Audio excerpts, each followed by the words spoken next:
গরমের ছুটির ঘোষণা মমতা বন্দ্যোপাধ্যায় করে দিয়েছেন।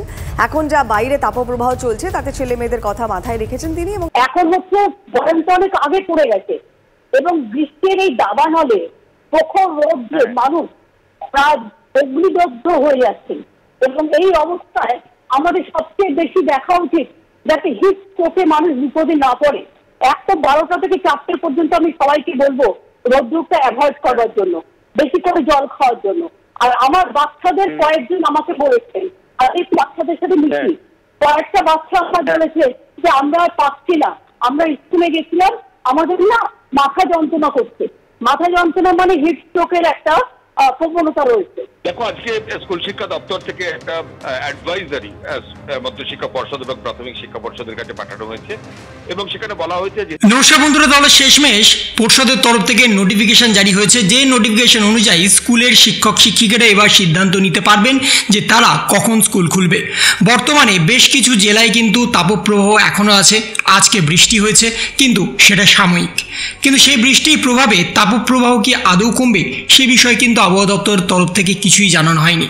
সেই জন্য পর্ষদের তরফ থেকে নতুন একটি বিজ্ঞপ্তি প্রকাশ করা হয়েছে। যে বিজ্ঞপ্তি অনুযায়ী তারা কিন্তু সরাসরি, অর্থাৎ স্কুলের শিক্ষক শিক্ষিকারা সরাসরি কিন্তু ডিসিশন নিতে পারবে যে তোমাদের স্কুল সকালে হবে না দুপুরে হবে। যদি সকালে সিদ্ধান্ত নেওয়া হয় তাহলে সকাল কটা থেকে হবে, কখন হবে এবং মিড ডে মিলের যাতে কোনো রকম অসুবিধা না হয় সে বিষয়ে কিন্তু নজর রাখতে হবে। কারণ অনেক ছাত্রছাত্রী মিড ডে মিল স্কুলে এসে খায়, সেই জন্য মিড ডে মিলের ওপর যাতে কোনো প্রভাব না পড়ে এবং ছাত্রছাত্রীদের একাডেমিক ইয়ারে যাতে কোনো রকম অসুবিধা না হয় সিলেবাস শেষ করতে, সেই জন্য পর্ষদের তরফ থেকে সরাসরি শিক্ষকদের হাতে ছেড়ে দেওয়া হয়েছে কোন জেলায় কেমন পরিস্থিতি, সেই পরিস্থিতি অনুযায়ী শিক্ষক শিক্ষিকারা সিদ্ধান্ত নেবেন যে তোমাদের স্কুল কখন হবে এবং কটা থেকে হবে।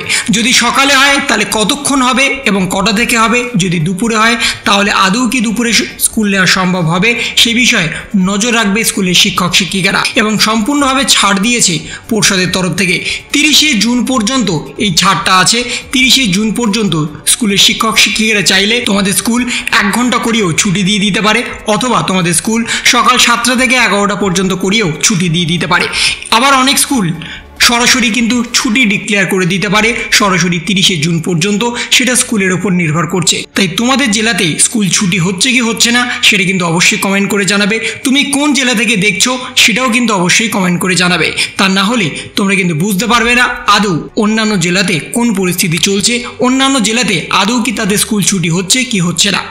সেই সমস্ত বিষয় কিন্তু সরাসরি তোমরা কমেন্টের মাধ্যমে দেখতে পারবে। এবং পর্ষদের তরফ থেকে যে ছুটি ডিক্লেয়ার করে দেওয়া হয়েছে, অর্থাৎ যে নোটিফিকেশনের মাধ্যমে ছুটি ডিক্লেয়ার করা হয়েছে, সেই নোটিফিকেশন ইতিমধ্যেই কিন্তু সরাসরি সমস্ত শিক্ষক শিক্ষিকাদের কাছে পৌঁছে গেছে। মর্নিং স্কুল হতে পারে অথবা আফটারনুন স্কুল হতে পারে। যদি আফটারনুন স্কুল হয় তাহলে সেটাও ক্ষণিকের জন্য হবে, অর্থাৎ 2 থেকে 3 ঘন্টার জন্য হবে, তারপর তোমাদের ছুটি দিয়ে দেওয়া হবে।